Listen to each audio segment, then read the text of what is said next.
Almas queridas, são 19h30, noite de quinta-feira, e aqui estamos para aquela proposta que instituímos há pouco mais de 2 meses sobre o tema Educação do Espírito. E hoje, como divulgado pelo Instagram e pelo Face, o tema específico é Reforma Íntima em 6 perguntas. E as 6 perguntas são estas: o que é a reforma íntima? Por que a reforma íntima?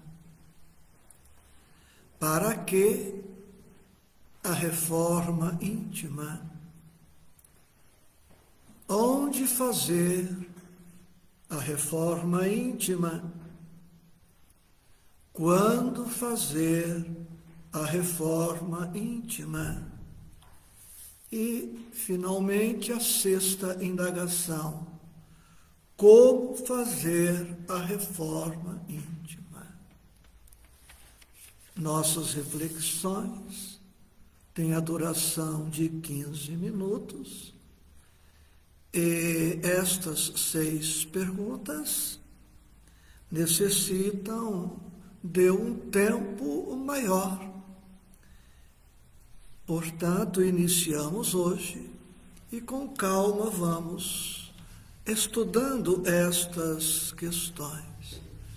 Temos aqui na tela do Face a companheira Vera de Birigui, Mariana Amaro e certamente outros corações mais queridos. A companheira Mariana, da cidade de Pedreira, onde também estivemos muitas vezes. Que nosso Senhor Jesus Cristo a todos nos abençoe através dos Espíritos bons. Aqui em nossa casa espírita, alguns companheiros que chegam para a reunião das 20 horas, brindando-nos com a companhia. Permitam-me ler algo. O que é a reforma íntima? A reforma íntima é um processo contínuo de autoconhecimento, de conhecimento da nossa intimidade espiritual, modelando-nos progressivamente na vivência evangélica, em todos os sentidos da nossa existência.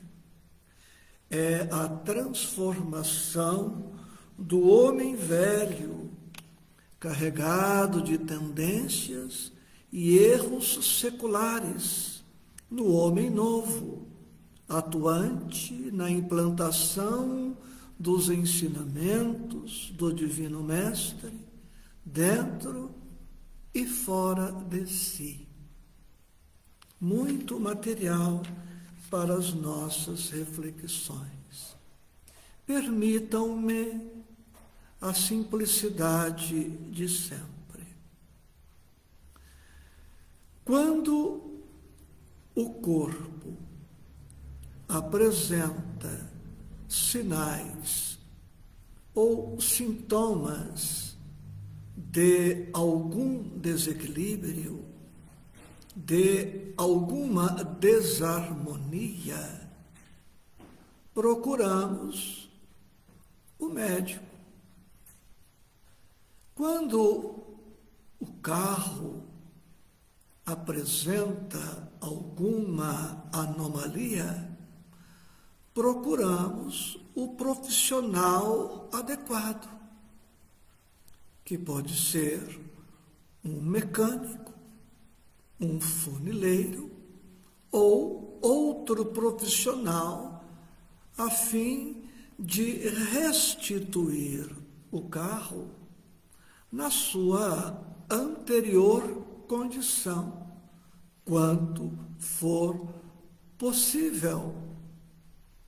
Quando a nossa casa apresenta alguma avaria, alguma deficiência, também providenciamos, na medida da nossa disponibilidade financeira, o profissional indicado para a reforma. Ninguém deve permanecer em uma casa carecente de reforma se tem recursos para reformá-la, a fim de ter conforto e qualidade de vida, bem-estar. Ninguém é obrigado a permanecer doente quando dispõe de recursos para cuidar de seu equilíbrio orgânico. Como também ninguém é obrigado a permanecer com um carro quebrado quando dispõe de recursos para consertá-lo. Assim também o espírito. Segundo a doutrina espírita e outras doutrinas filosóficas, nossos espíritos são milenares e trazemos vícios, defeitos, imperfeições desde muito tempo. E Deus, nosso Pai, e Jesus, nosso Senhor e Mestre, não nos querem incompletos, imperfeitos, com vícios, defeitos, imperfeições, indefinidamente.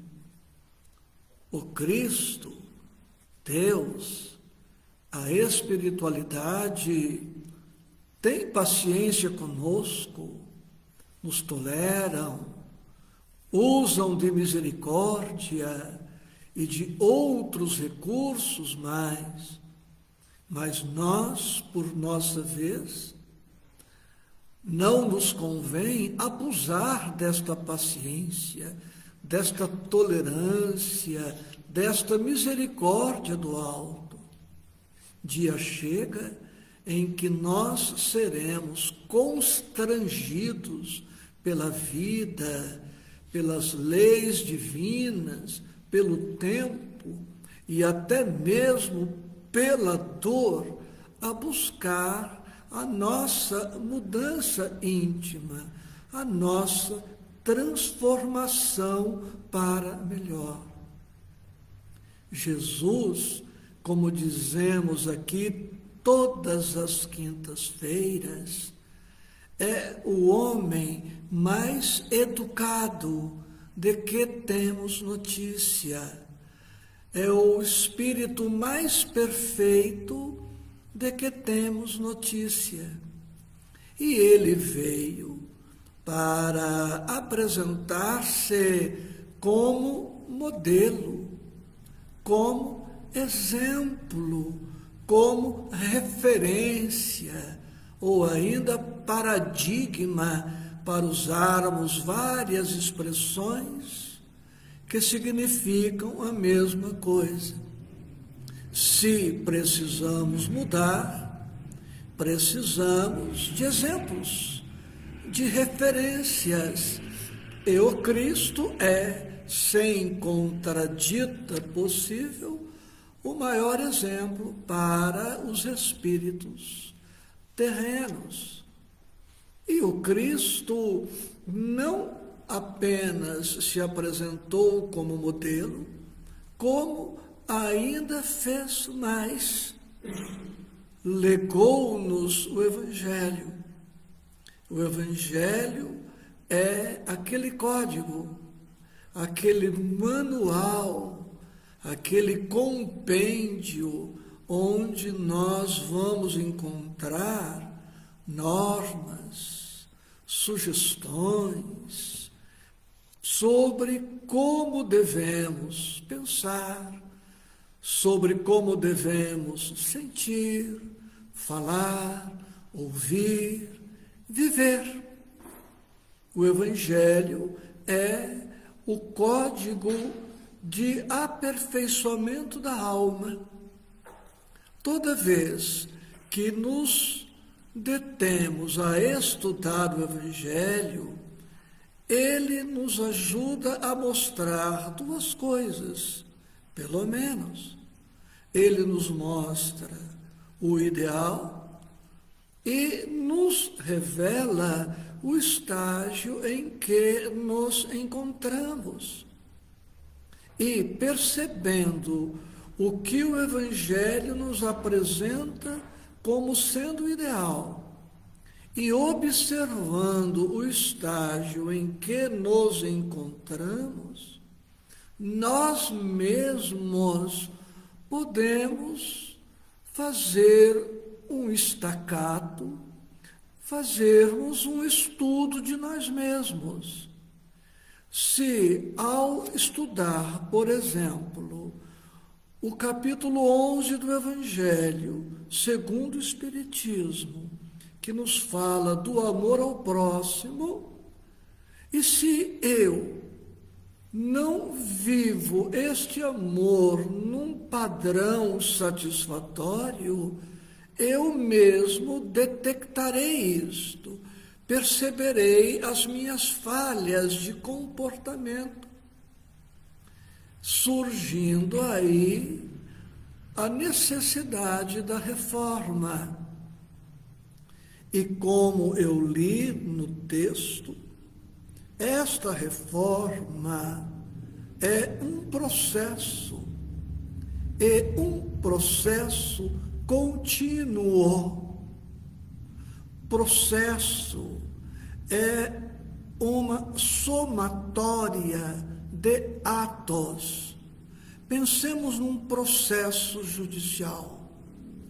Ele é resultante da somatória de muitas providências, de muitos despachos do juiz, de muitas manifestações do advogado, do promotor, do diretor do cartório, e esta somatória dos atos vão formando o processo.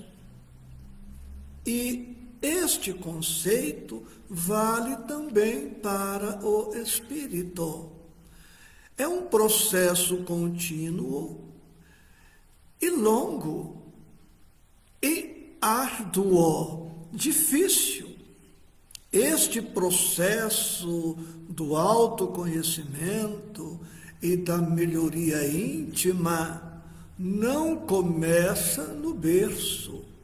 E também não termina no túmulo. E durante toda a vida, nós estaremos sendo constrangidos pela vida, pela dor, pelos acontecimentos, pelas várias circunstâncias, a mudar. Há 40 anos, e eu poderia mencionar um outro tanto de tempo, eu senti necessidade de efetuar em mim algumas mudanças. E efetuei-as.